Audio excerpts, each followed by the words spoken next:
कुछ कहानियां ऐसी होती हैं जिन्हें सुनकर लगता है कि राक्षस और शैतान बस कहानियों में ही होते हैं, पर असली शैतान तो वो हैं जिनसे हम हर वक्त घिरे रहते हैं।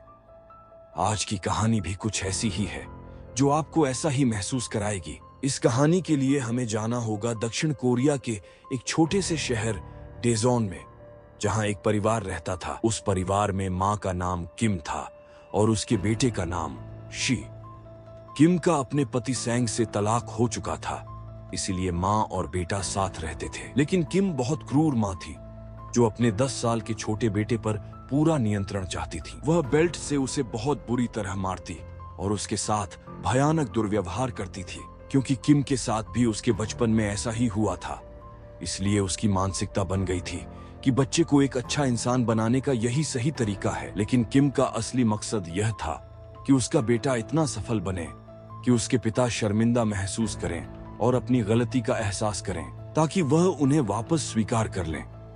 लेकिन उनके तलाक का कारण भी यही था कि किम अपने बेटे के साथ बहुत क्रूर थी। उसका पति हमेशा कहता था कि वह बच्चे के साथ इतना निर्दयी व्यवहार न करे, लेकिन किम उससे भी बहुत अपमानजनक व्यवहार करती थी।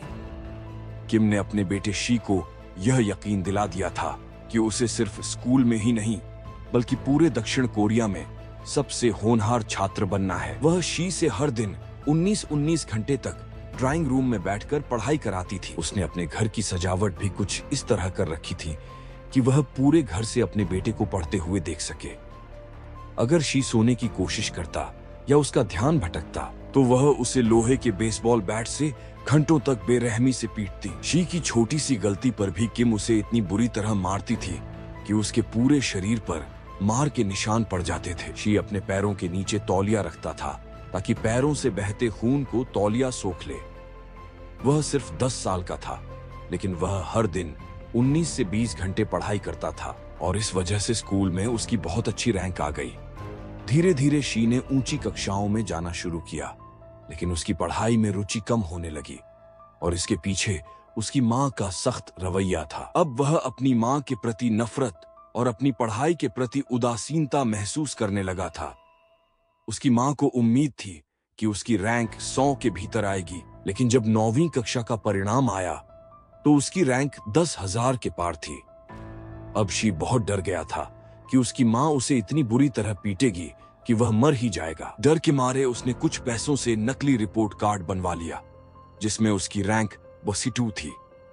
लेकिन जब उसने अपनी मां को वह नकली रिपोर्ट कार्ड दिखाया तो उसकी मां ने 6-7 घंटे तक लगातार बेसबॉल बैट से उसे बुरी तरह पीटा। वह बहुत गुस्से में थी कि उसने अपने बेटे से हर दिन 19 घंटे पढ़ाई करवाई, फिर भी उसकी रैंक बचती रही। तब शी को एहसास हुआ कि अगर वह अपनी असली रैंक बताता तो उसकी मां उसे जरूर मार डालती। एक दिन किम ने शी को पढ़ाई के लिए एक लैपटॉप दिया। कुछ दिनों बाद जब उसे लैपटॉप में अश्लील सामग्री और तस्वीरें मिली तो उसने फिर से अपने बेसबॉल बैट को उठा लिया। लेकिन उस वक्त शी स्कूल में था तो किम अपनी कार लेकर स्कूल चली गई और उसने कक्षा के दौरान सभी के सामने उसे बुरी तरह पीटा। एक दिन स्कूल में अभिभावक शिक्षक बैठक होने वाली थी। अब लड़का बहुत डर गया था क्योंकि उसने जो झूठ और नकली अंक पेश किए थे उनका खुलासा होने का डर था। यह सोचते हुए 3 दिन बीत गए। एक रात जब किम अपने कमरे में सो रही थी तो शी रसोई से चाकू ले आया और उसे अपनी मां की आंख में घोंप दिया।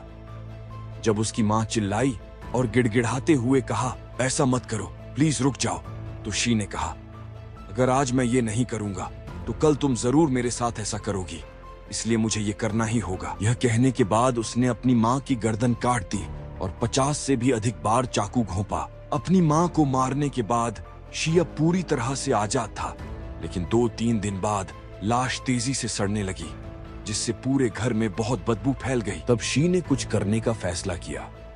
वह एक दुकान पर गया और औद्योगिक गोंद इंडस्ट्रियल ग्लू खरीदा। उसने गोंद को दरवाजे के फ्रेम पर लगाया और दरवाजे को पूरी तरह से सील कर दिया ताकि कमरे से हवा भी बाहर ना आ सके, और लाश उसी कमरे में पड़ी रही। इसके बाद वह स्कूल बहुत कम जाने लगा और उसकी उपस्थिति भी कम हो गई।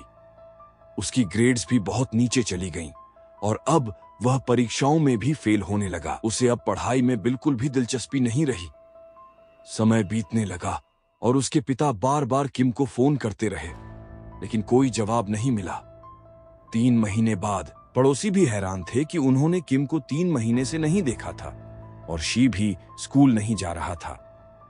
एक दिन शी के पिता को स्कूल से फोन आया कि शी 2 हफ्तों से स्कूल नहीं आ रहा है। इसके बाद उसके पिता ने शी को फोन किया और उससे इसका कारण पूछा, लेकिन शी ने कुछ भी कबूल नहीं किया और बीमारी का बहाना बनाया। वह सिर्फ समय बिताने के लिए स्कूल जाता रहा। 8 महीने बाद उसके पिता घर आए क्योंकि उसकी मां का फोन 4 महीने से बंद था।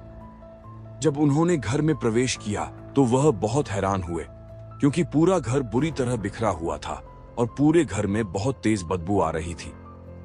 जब वह किम के कमरे के पास गए तो वहां से बहुत भयानक दुर्गंध आ रही थी। इसके बाद उन्होंने फायर ब्रिगेड और पुलिस को बुलाया ताकि दरवाजा खोला जा सके, क्योंकि दरवाजा बहुत मजबूती से बंद था। जब उन्होंने दरवाजा खोला तो वहां का दृश्य बेहद विचलित कर देने वाला था। सब हैरान रह गए क्योंकि पूरी लाश सड़ चुकी थी और कीड़े मकोड़े शरीर के मांस पर रेंग रहे थे। महिला की त्वचा और मांस जगह जगह बिखरे हुए थे। अब लड़के को मुकदमे के लिए ले जाया गया है और उसका फैसला अभी होना बाकी है। यह कहानी सुनकर महसूस होता है कि रिश्ते अक्सर केवल उम्मीदों और स्वार्थ से जुड़े होते हैं। अगर आपको हमारी कहानी पसंद आई हो तो लाइक और सब्सक्राइब करना ना भूलें, और अगर आपको हमारा काम अच्छा लगा तो शेयर भी करें। आपका सपोर्ट हमारे लिए बहुत मायने रखता है।